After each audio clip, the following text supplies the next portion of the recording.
Muy bien, seguimos hablando de historia ahora, pero tú sabes, historia con mirada de presente para proyectar el futuro del país con el profesor académico Gonzalo Peralta. Gonzalo, ¿cómo está? Bienvenido al escenario del poder. Gracias, Freddy, aquí estamos muy bien. ¿Y tú qué tal? Bien, viste que volvimos acá, pero con todos los resguardos. Sí, qué maravilla, pero te veo muy solito ahí con tu guitarra. Así va a ser como, sí. Ahí sí que te ves muy rockero. Cuando ¿no? me siento muy nostálgico como... me pongo a tocar guitarra acá solo, tirado acá. Claro, así un blues melancólico. Son los momentos pandémicos de la soledad. Claro. Oye, Gonzalo, sí. Habíamos quedado ya con Pinochet derrotado en el capítulo anterior, con Claro. Pinochet derrotado y también con Valdés derrotado de manera ahí bien trucha, ¿no? Por Elwin en este llamado Carmen Gate o Carmen Gate. Recordemos un poco eso para seguir avanzando, ¿no? En cómo se va dando estos inicios democráticos. Correcto. Bueno, como tú dices, quedamos en el resultado del plebiscito del sí y el no, ¿no? Que como bien se sabe lo gana el no. La derrota de Pinochet y del régimen en su idea de continuar hasta el año 97. Y bueno, casi inmediatamente después del triunfo del no, los partidos de oposición tienen que tomar la determinación de quién va a ser el candidato presidencial a las elecciones presidenciales que van a haber en un año después. Ya. Y ahí la Democracia Cristiana es el partido político que tiene, digamos, la hegemonía dentro de la alianza opositora. Entonces es la Democracia Cristiana que tiene que elegir a su candidato porque ese seguro va de candidato presidencial, claro. Y también seguro va a ser presidente en vista de que los resultados del no se replicarían en la elección presidencial, que es lo que finalmente ocurrió. Entonces ahí ocurre una situación como bien oscura en cuanto a cómo se escoge, cómo se elige al candidato presidencial de la Democracia Cristiana, porque en una junta nacional, en la cual se va a hacer luego una primaria, entre tres candidatos, Eduardo Frei Ruiz-Tagle, Gabriel Valdés y Patricio Aylwin, se descubre que tras el triunfo de Aylwin han ocurrido una serie de irregularidades en el proceso de votación, en particular en la inscripción de militantes, digamos, brujos de último momento, y por otro lado en la eliminación de otros militantes que podían ser eventualmente partidarios de Gabriel Valdés. Entonces ahí se produce una situación muy tensa, muy oscura, en la cual se provoca un conflicto muy serio al interior de la democracia cristiana, en momentos en que se está volviendo a la democracia, entonces donde se espera que los partidos de oposición se comporten de manera, ¿cierto?, honesta y democrática. Sin embargo, aquí ocurre este incidente que se llama Carmen Gate, porque uno de los hechos que visibiliza el fraude es que se descubre un par de militantes demócratas cristianos, partidarios de la candidatura de Patricio Aylwin, manipulando unas listas de electores, ¿cierto?, de militantes demócratas cristianos en la sede del edificio de la democracia cristiana en la calle Carmen, de ahí el nombre Carmen Gate, ¿no? Y bueno, esto provoca una crisis muy seria, crisis política muy seria que finalmente se resuelve en favor de la candidatura de Patricio Aylwin, quien de una manera bastante ruda consigue imponerse por sobre los otros candidatos, ¿cierto? Sí. O precandidatos, y lograr ser después presidente de la República. Entonces, es bueno, disculpa Gonzalo lo que tú dices, ¿no? Porque nosotros nos quedamos con la figura de un Aylwin ya muy octogenario, nonagenario incluso, pero él era un político duro, era un duro contra la UP y fue un duro en este Carmen Gate para finalmente quedarse con la candidatura de la DC. Sí, ahí no hubo escrúpulos en manipular las elecciones para lograr hacerse de la candidatura. Y eso es muy grave porque plantea dos situaciones que hacia futuro yo las considero nocivas. Una, que el inicio, digamos, del proceso, digamos, democrático de vuelta a las instituciones democráticas tras la dictadura se haya hecho a través de un fraude, y lo otro es que ese fraude haya consistido en imponer las lógicas partidarias por sobre la voluntad de los votantes, lo cual va a quedar instalado en el proceso de nuestra democracia de baja intensidad hasta el día de hoy, ¿no? Perfecto. Entonces, en ese sentido, es un precedente sumamente negativo. Que haya ganado el ala de la derecha de esta manera, ¿no? Pero ganó el ala de la derecha en la DC. ¿Cómo influiría eso de ahí en adelante, crees tú, la política hasta el día de hoy? Que hubiese pasado, entre comillas, si hubiese ganado el ala un poco más liberal o más chascona que representaba a Valdés. Bueno, y yo ahí no me atrevo mucho a meterme porque es un poco política ficción, ¿no? Claro. Lo que sí uno puede decir es cuáles eran las posiciones de los candidatos previo a esa elección. Y claro, efectivamente Gabriel Valdés tenía una postura dentro de la democracia cristiana más hacia la izquierda, más cercano a los partidos de izquierda y al movimiento popular, y durante la lucha contra la dictadura, él se planteó en la tesis de que Pinochet debía ser derrocado a través de la movilización popular, a diferencia de la tesis de Elwin, que era sacar a Pinochet del poder a través de la institucionalidad de la Constitución del 80. Entonces, en ese sentido, tenemos un Gabriel Valdés que tiene una posición mucho más en dirección de la importancia de la soberanía popular, ¿no? Mientras que al parecer Patricio Aylwin estaría en una situación más bien cercana al poder de los partidos políticos, sí, claro, y de la institucionalidad del régimen que finalmente se va a heredar.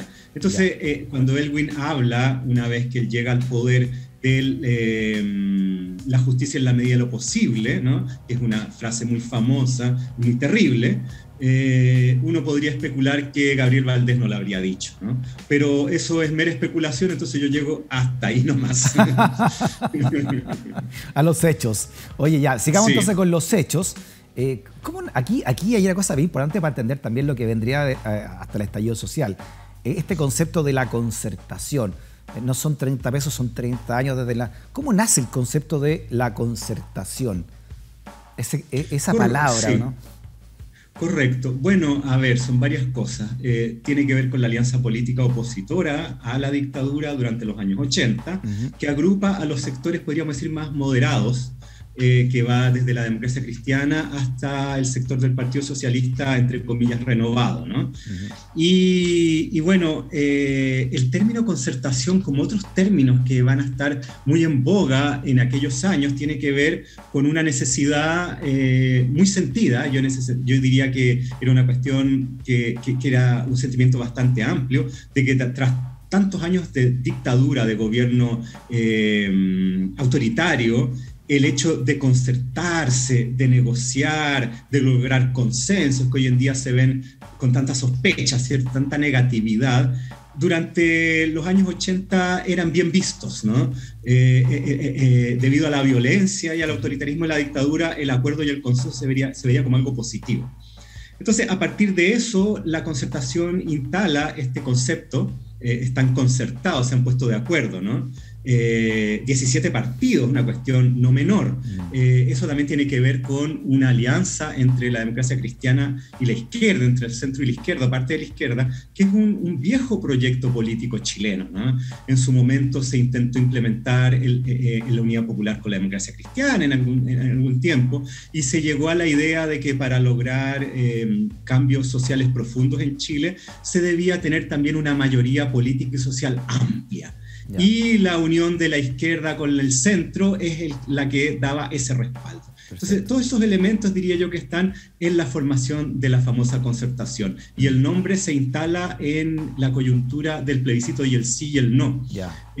Antes había tenido otros nombres, se había llamado Alianza Democrática. Claro, pero cuando se crea esta concertación son el grupo de partidos que llaman a participar del plebiscito y votar por el no. Por eso su primer nombre fue Concertación de Partidos por el No. Y después Concertación de Partidos por la Democracia. Claro, porque ya habían ganado el no, entonces ¿para qué seguir, digamos, en esa negatividad? Oye, y se llama por la democracia. Es interesante este año ya 88-89 que estamos analizando. Bueno, ahí hay una foto, ¿no?, de Ricardo Lagos al lado de Aylwin, que también es muy simbólica, porque no solamente la DC estaba dividida en dos bandos, sino que también el Partido Socialista, ¿no? Estaba un bando más, si tú quieres, centrista o renovado, que era el llamado PS Núñez, que ahí estaba Ricardo Lagos, pero también había un PS más a la izquierda, con Almeida, e incluso el Partido Comunista también se dividía frente a esta nueva institucionalidad que se estaba formando, ¿no? Hasta qué punto meterse o no meterse en esto, ¿no? Sí, así es. De hecho, bueno, el plebiscito del 88, el del sí y el no, apura esas definiciones, ¿no? Y como tú bien dices, el sector más de izquierda, que era el que formaba parte del Movimiento Democrático Popular, así se llamaba, se resistió mucho a participar del plebiscito. Sin embargo, en vista de los hechos, participa, ¿no? O sea, llama a que sus militantes decidan en conciencia. Perfecto. Y bueno, y la participación es altísima. Entonces nosotros ahí podemos comprobar de que efectivamente había un alto interés y también un alto apoyo a realizar ese tipo de, digamos, de elecciones, ¿no?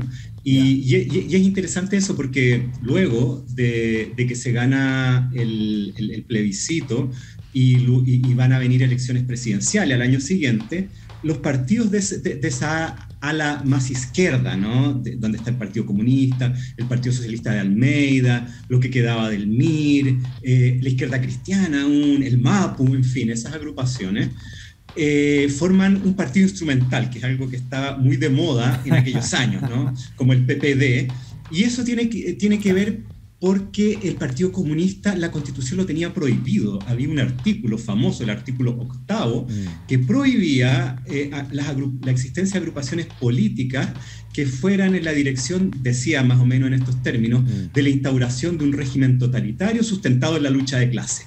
O sea, era un artículo que prohibía al Partido Comunista, estaba hecho para eso, ¿no? Era el artículo anti-PC. ¿Qué me puede decir, marxistas, profesor, un titular de este personaje Enrique Correa, ya que ahí empieza ya como secretario general de todos estos partidos, ¿no? Y luego ya sería ministro en el primer gobierno, ¿no? Pero era un secretario general de estos partidos por la concertación, digamos, esa concentración de partidos por bueno, Enrique Correa da para varios programas, ¿no? Pero Enrique Correa, él venía de la democracia cristiana, ¿no? Y luego se pasa al MAPU, se izquierdiza, y en el primer gobierno de Patricio Elwin va a ser muy importante porque él va a ser uno de los personajes que se va a encargar de negociar con los militares, con lo que queda de la dictadura, los acuerdos políticos durante el gobierno de Patricio Elwin. Era un gran lobista. Oye, pudo haber sido un buen lobista, entonces. Parece. Mira, si se dedicaba a eso, sería un gran lobista. Tengo la impresión de que ahí tenía un futuro que le iba a dar muchos frutos. No, como bien se sabe tras esa experiencia, porque, bueno, era muy llamativo Enrique Correa al inicio del gobierno de Patricio Elwin, al inicio de la transición por la democracia, porque nosotros estábamos acostumbrados a que la dictadura estuviera muy atrincherada, ¿no? Y con cualquier tipo de discusión o negociación política casi siempre se encontraba con un portazo, sino con un gesto más violento. Entonces ver a Enrique Correa circulando entre medio de los militares y de los partidos de la derecha más dura, logrando acuerdos y negociando, era sumamente llamativo, ¿no? Y eso le dio harta popularidad y también le permitió crear nexos, vínculos y contactos transversales y que luego le serían y le son muy útiles para su labor de lobista, ¿no? De ser como el primer lobista de Chile. Oye, tenemos entonces, Gonzalo, instalado entonces a este tipo de concertación ya naciente. La figura de Correa, tú dices, uno de los simbólicos. Teníamos a Patricio Elwin también ya como el abanderado y potencial presidente de la República, pero viene un plebiscito que poco se recuerda, el del 89. Como tú nos estás explicando, que tenía no me imagino para allá va, ¿no? Teníamos todavía el Partido Comunista proscrito, como hace 30 años. Igual que hace 30 años. Claro. Sí, estaba proscrito. Bueno, todos los partidos que podrían identificarse con una inspiración marxista, ¿no? Pero ahí el Partido Comunista, por supuesto, lejos, era el más importante. Entonces, ¿qué ocurre ahí? Apenas ganado el plebiscito del no, la naciente concertación de partidos por la democracia, como decíamos, cambió de partidos por el no a partidos por la democracia, lanza una especie de llamado a un acuerdo democrático, un acuerdo, ¿cierto?, democrático y por el consenso constitucional. Ese es el título. ¿Y en qué consistía eso? Decían que era indispensable realizar reformas constitucionales para que el futuro presidente de la República, quien ya se adivinaba que iba a ser un presidente de la oposición, lo que discutíamos hace un rato, probablemente un demócrata cristiano y también probablemente Patricio Elwin, mientras se definía eso en la ADC, se lanza este llamado a reformas constitucionales. Y es interesante el llamado, porque dice un llamado por el acuerdo democrático y el consenso constitucional. Ya. ¿Qué nos está diciendo esa frase? Que ya hay un acuerdo o un consenso en relación a la Constitución del 80, ¿no? O sea, se llama reforma, pero al llamar a reformas y al llamar a un consenso constitucional, se está aceptando ya legalmente la institucionalidad instaurada por la Constitución. Mira qué interesante eso, ¿ah? Por eso se dice que Pinochet ganó perdiendo, o su régimen en realidad, ¿no? Efectivamente, o sea, cuando se hace este llamado, a ver, la dictadura ante el llamado primero permanece en silencio, ¿no? En un ominoso silencio, y los que responden son desde ese bando el Partido Renovación Nacional, que en aquel entonces estaba bajo la presidencia de Andrés Alamán. Y Andrés Alamán toma el guante y plantea también una serie de reformas. Entonces es interesante ver también lo que está ocurriendo ahí en la derecha, y en particular a una figura como Alamán, que en ese periodo fue una figura negociadora, flexible, y que estaba en este caso, por ejemplo, por reformas constitucionales para disminuir el autoritarismo de la Constitución del 80, para hacerle más fácil la tarea al presidente que venía, que es muy distinta a la posición que hemos visto de Andrés Alamán, por ejemplo, en el plebiscito por la constituyente, ¿no? Que era una especie de emblema del rechazo. Bueno, Alamán en aquellos años era de una, podríamos llamar, derecha renovada, con una mayor distancia hacia la dictadura, y que estaba por la negociación política. Ahí está votando en el plebiscito del 89. ¿Qué se votaba puntualmente? ¿Cuál era el sí y el no de ese plebiscito? Bueno, ahí se votaban 54 reformas constitucionales, y esas 54 reformas constitucionales fueron producto de una negociación entre la Concertación y la dictadura. Una negociación muy dura. Este planteamiento se lanza en octubre del 88, después del plebiscito del sí y el no, y recién se llegó a un acuerdo en mayo del 89. O sea, fueron como 6 meses de dura negociación. Y ahí uno de los encargados de negociar desde la dictadura va a ser el entonces ministro del Interior, Carlos Cáceres, ¿no? Y en representación de los militares. Y bueno, hay varias propuestas que se dan, que se rechazan, que se tironean, hasta que finalmente, el día 31 de mayo, el general Pinochet se dirige al país por cadena nacional, planteando estas 54 reformas. O sea, las reformas las plantea la dictadura, pero tras una negociación con los partidos de la Concertación. Y esas 54 reformas que plantea Pinochet, la Concertación las acepta. Y esa va a ser la base del plebiscito. Eso es lo que se va a votar un mes después, en julio, y que la ciudadanía va a tener que decir si las acepta o las rechaza. Y entre esas reformas estaba entonces la posibilidad de que el Partido Comunista volviera a la vida pública, ¿no? Legalmente. Efectivamente. Las 54 reformas, hay unas que son más importantes porque hay otras que, si bien también son relevantes, tienen que ver con la modificación de articulados, de letras, de incisos. Mucho transitorio había, ¿no? Tienen que ver. Bueno, estaba llenísimo. De hecho, este artículo 8º tenía ese carácter, que era el cual dejaba fuera de la ley o prohibía terminantemente la existencia de partidos políticos de orientación marxista, por así decirlo, ¿no? Pero hay una serie de otras cuestiones que van en esa dirección y que son importantes y que nos hacen ver lo sumamente autoritaria que era esa Constitución, que uno lo ve ahora y es realmente impactante, ¿no? A ver, por ejemplo, hay una primera cuestión que es agregar en la Constitución política que el Estado debe respetar y garantizar los derechos humanos en relación a la norma que la Constitución establece y garantiza, y también a los tratados internacionales. Esa cuestión se agrega, ¿no? Ahora yo diría que ese artículo es de esos artículos constitucionales que su aplicación ya es otra historia, ¿no? Porque vimos después muchas situaciones de violencia en relación a los derechos humanos, o de negación de justicia en relación a violación de los derechos humanos, o más recientemente todo lo que ocurrió con el estallido social, ¿no? Y bueno, ahí está el artículo, ¿no? No veo que el Estado se vea compelido, ¿no?, a respetarlos constitucionalmente. Entonces, esa es una primera cosa.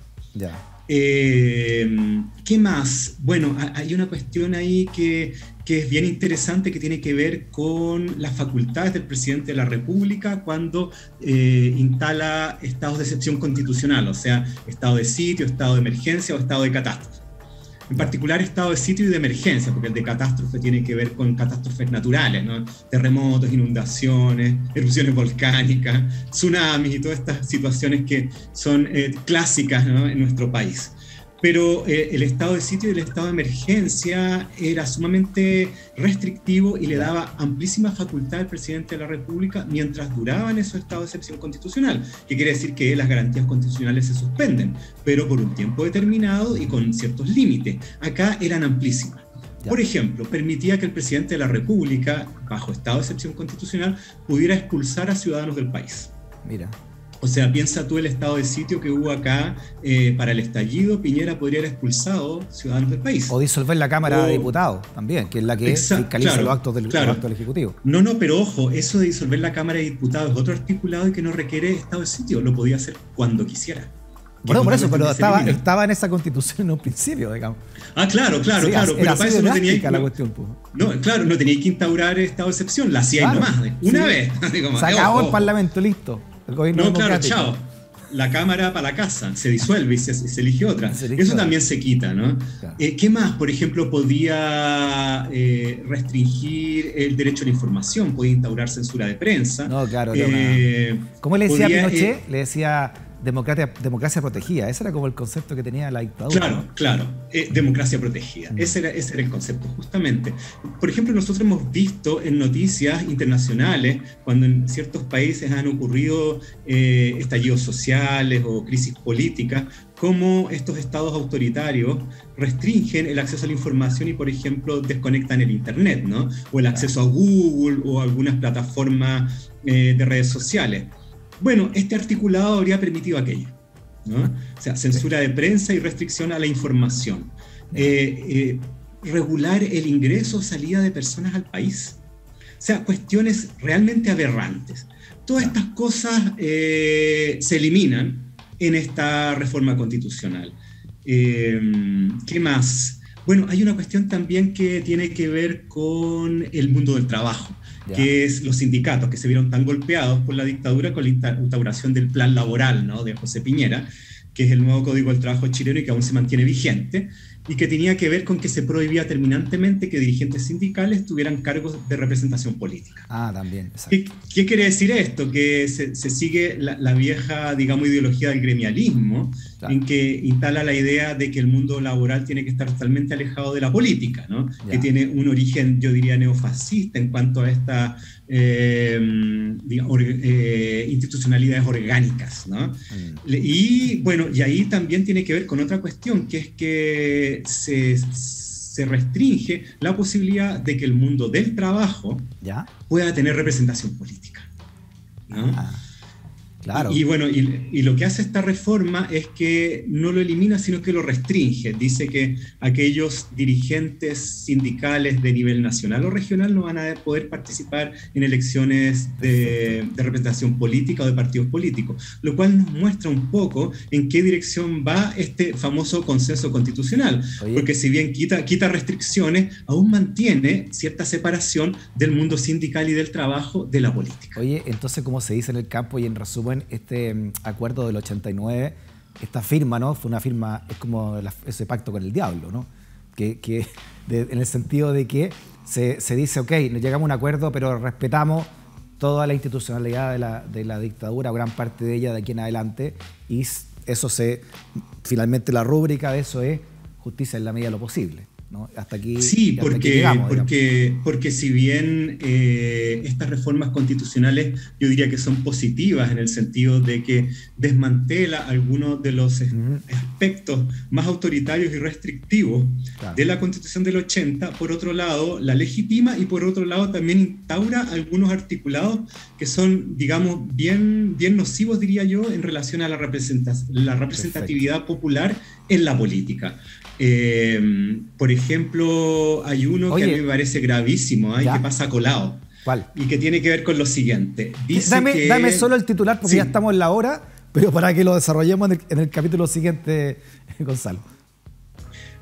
Esto tiene que ver con las elecciones parlamentarias y la prohibición terminante de la elección complementaria. Perfecto.